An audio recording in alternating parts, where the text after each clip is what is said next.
Emerson Film Radio, a sonic homage to the visual medium. This week, our artist of choice is MF Doom. The king of underground, MF Doom, hails from Long Island, New York.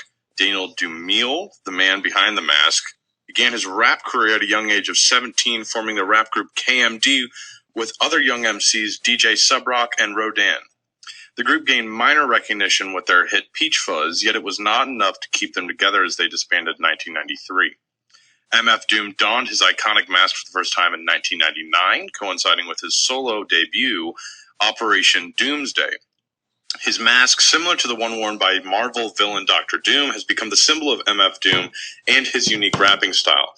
Loose and always moving rhymes, coupled with innovative beats, Doom began to gain the respect of several legendary producers. Collaborations with Mad Villain in 2004 and Danger Mouse in 2005 thrust him into the spotlight of hip-hop heads all over the world. Never seeming to appear too popular to the mainstream crowd, MF Doom still managed to influence many of the rappers heard on the radio today, names like Tyler the Creator, Earl Sweatshirt, and Kanye West. But Doom does not come without his fair share of controversy. He has been labeled as an imposter by some, as he has become known for sending fakes on stage to perform under his name. However, MF Doom is an essential piece to any true rap or hip-hop fan's library. His music can be purchased on iTunes or on his website, www.metalfacedoom.com. That's www.metalfacedoom.com. Today, I am joined by my co-host, George Menard. Hello, good evening. And Grant Olins. Hello. So, guys, you just saw a very special guest to the Emerson community, I heard about. Yes, we did. We're attending a Q&A with Larry David. That's exciting. Who's the co-creator of Seinfeld and also Curb Your Enthusiasm. Oh, you know, those HBO. Little shows. Those little nuggets. Yeah. Yeah. Awesome. I wasn't able to go because I wanted to go see a showing of Llewellyn Davis, inside Llewellyn Davis. Llewyn Davis, my bad. I say Llewellyn Davis because there's a restaurant back home called Llewellyn, and I feel like it's spelled the same way, even though it's not. Anyways, tell us about Larry David, guys. What's that all about? What's his deal? Well, I think he needs no further introduction. Larry David. Yeah. He's a pretty iconic...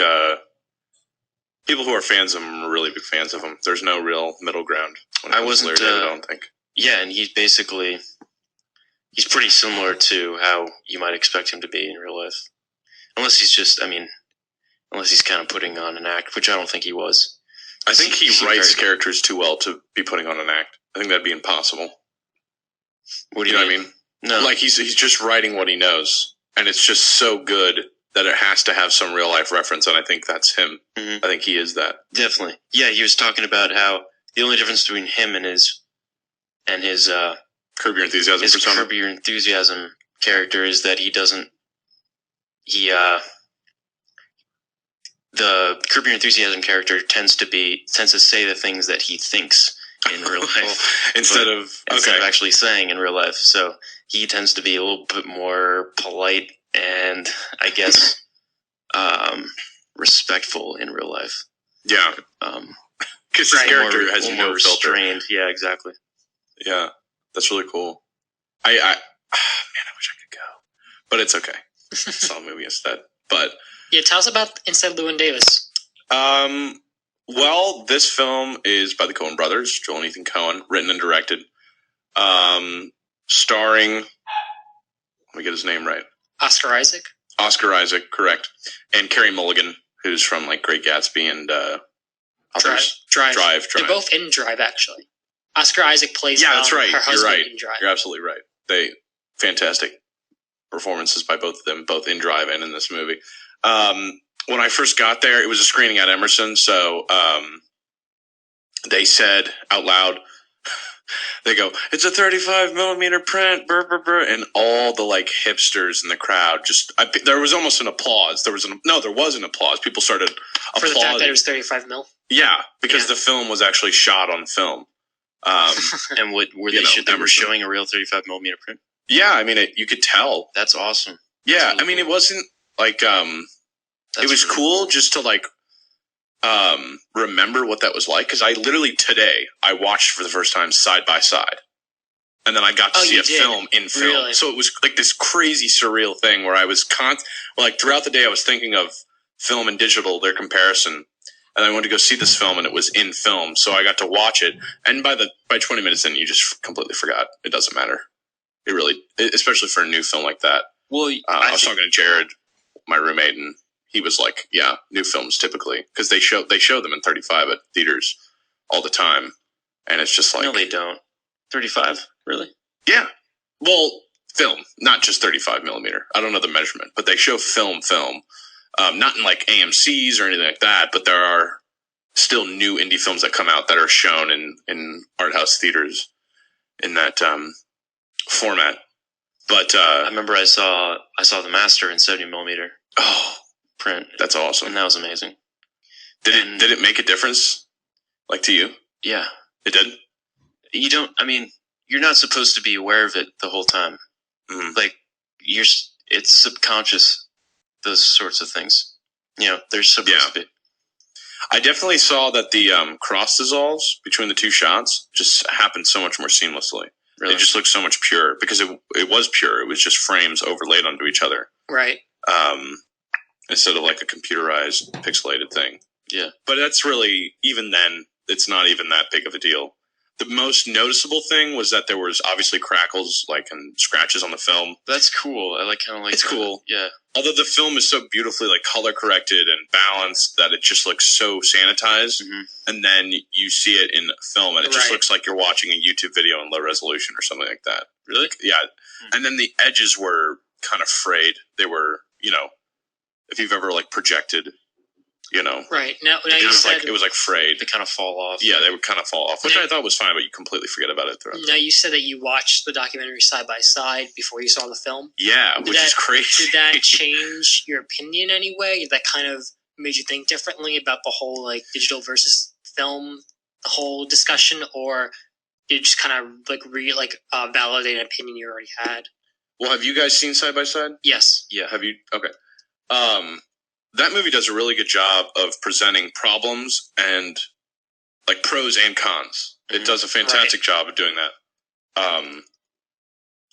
Because one moment you're like, oh yeah, digital film's totally the way to go.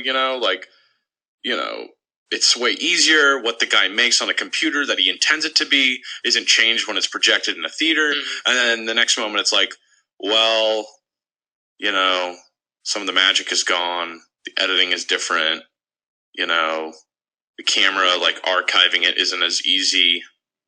You're not actually manipulating with your hands. Old film, you can pick up and just shine light through it. And then, but digital, you have to have a machine to project it. So it definitely presents a two-sided argument. But also, when I saw Inside Llewyn Davis, I was aware of it more than I think I would had I just seen it. Mm-hmm. And I paid attention to whether it took away from the experience or it added to the experience, whatever. I didn't really see a big fuss. And I'm assuming that film is going to be shown in digital when mass audiences go to see it. So I don't really know what the point of showing a 35 millimeter was. Maybe it's because they hadn't digitized it yet, because it's not a final cut. Even though it comes out in less than a month. Is it really in November? Or December 6th, something like that.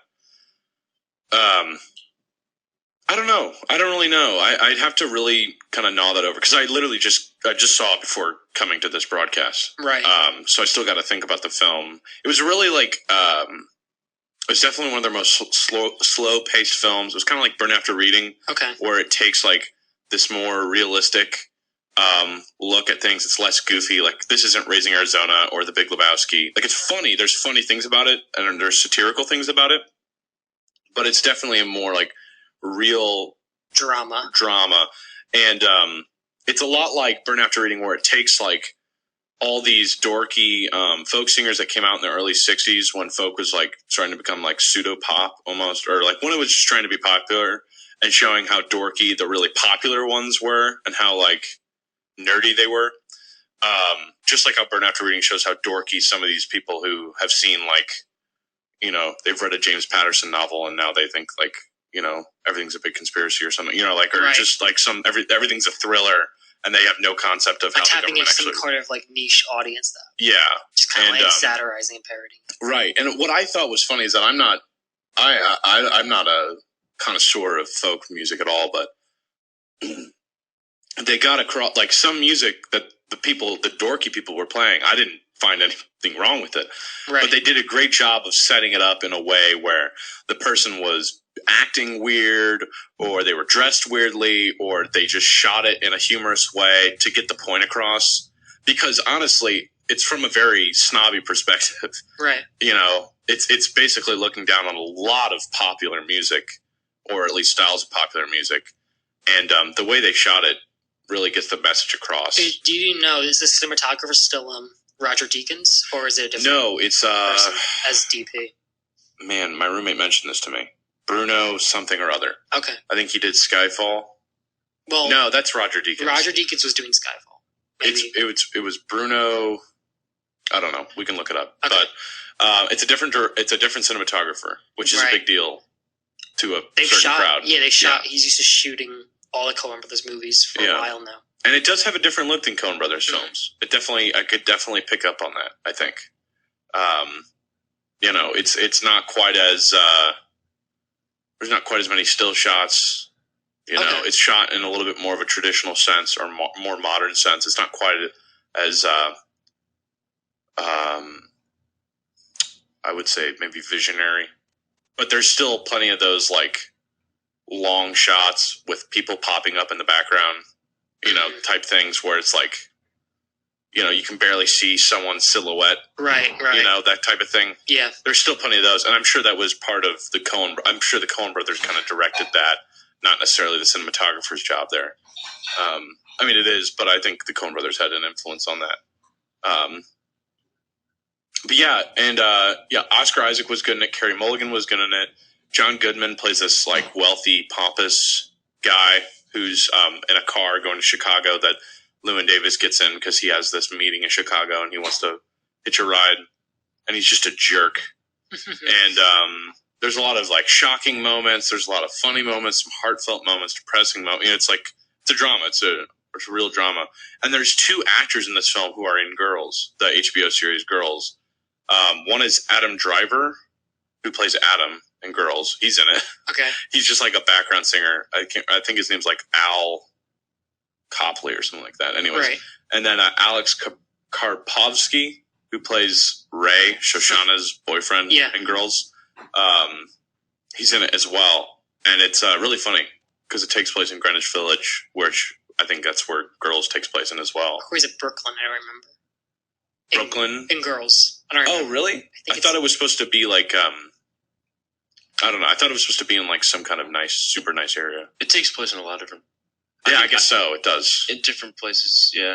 Well, it doesn't really establish itself in a certain place, does it? I think just New York City. Just New York City. No, yeah. It's just, yeah. Because they go all around different, different episodes. They might be at Upper West Side.